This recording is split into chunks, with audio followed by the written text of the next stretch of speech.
Les soins de support sont un élément important de la prise en charge des patients atteints de cancer et des patients qui ont été suivis et traités pour un cancer.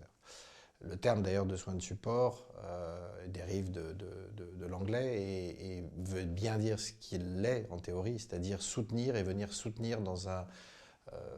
combat d'abord et puis ensuite dans un retour à une vie active l'ensemble des patients qui ont été confrontés au diagnostic de cancer et à ses traitements. On l'a fait indirectement sans s'en rendre compte, c'est-à-dire qu'on n'a pas identifié longtemps ce que pouvaient être les soins de support. L'apport d'une alimentation, on va dire, adaptée, le fait de pouvoir avoir une diététicienne ou un diététicien qui vous aide à construire et élaborer, on va dire, vos projets de repas pour pouvoir résister mieux d'une part au traitement et d'autre part aussi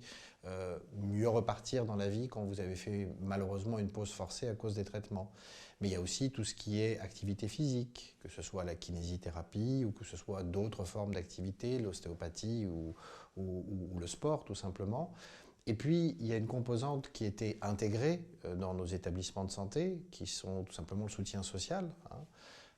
On vit dans une société qui est certes moderne, mais qui reste encore relativement euh, injuste vis-à-vis de certaines populations qui sont confrontées à des difficultés. Et ce soutien, ce support, eh bien, il est très large dans son concept. Il va aussi bien du soutien et du support social que du support en termes d'activité, en termes de nutrition, en termes d'alimentation, en termes aussi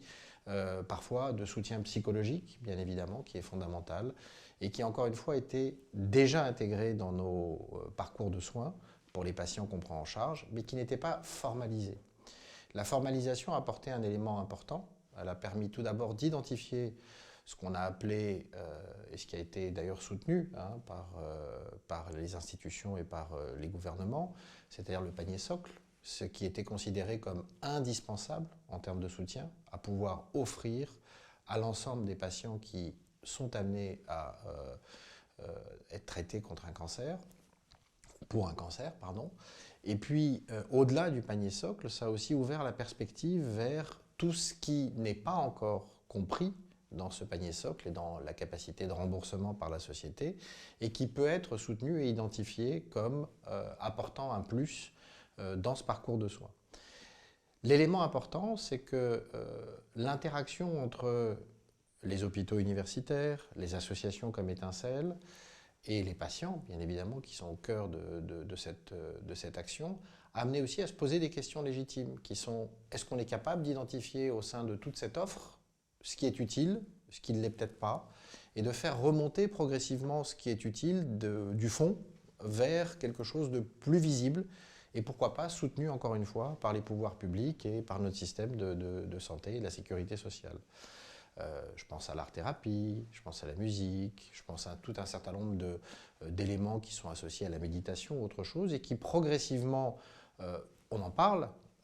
on va dire qu'il y a une médiatisation légitime de l'ensemble de ces instruments d'accompagnement, de ces outils, de ces techniques, de ces méthodes. Après, l'élément qui est important pour nous aussi en tant que thérapeute, c'est de pouvoir faire la part des choses, d'avoir une offre importante pour les patients, c'est une chose, mais aussi de pouvoir identifier à l'intérieur ce qui est vraiment très très important, non pas ce qui ne l'est pas, mais ce qui l'est peut-être moins, et puis surtout ce qui est adapté à certaines pathologies, à certains patients, à certains profils, et qui ne l'est peut-être pas à d'autres. Parce que certains vont avoir tout simplement, on va dire, plus d'acquaintance, ou en tout cas plus d'intérêt pour telle ou telle forme d'activité, et d'autres non. Et finalement, au travers de cette activité, et surtout lorsqu'elle se fait de façon collégiale, par l'intermédiaire d'associations, et notamment comme Étincelle, c'est aussi l'apport des rencontres. La discussion avec d'autres personnes qui sont soit engagées dans le même parcours, soit qui l'ont été, soit qui vont l'être. Et cette forme de réseau, sans passer par des réseaux sociaux où on va beaucoup échanger dans la, on va dire dans la rapidité, mais pas obligatoirement dans le fond, dans ce qui est vraiment essentiel, eh bien c'est important. C'est important parce que c'est des lieux de rencontre, c'est des lieux de vie, c'est des lieux d'échange, mais c'est des lieux d'échange et de vie posés, en dehors de toute précipitation, et qui permettent d'accompagner les patients. Et c'est pour ça que, à titre personnel, mais je pense de ne pas être le seul. Je pense que beaucoup de mes collègues qui sont impliqués dans la prise en charge des cancers sont sensibles d'une part à l'intérêt de ces soins de support et d'autre part également à l'intérêt du soutien que l'on peut apporter à des associations, et notamment comme Étincelle qui a poussé très fort dès le début sur l'importance de ces soins de support, leur visibilité et leur intégration dans les parcours de soins de façon systématique pour les patients.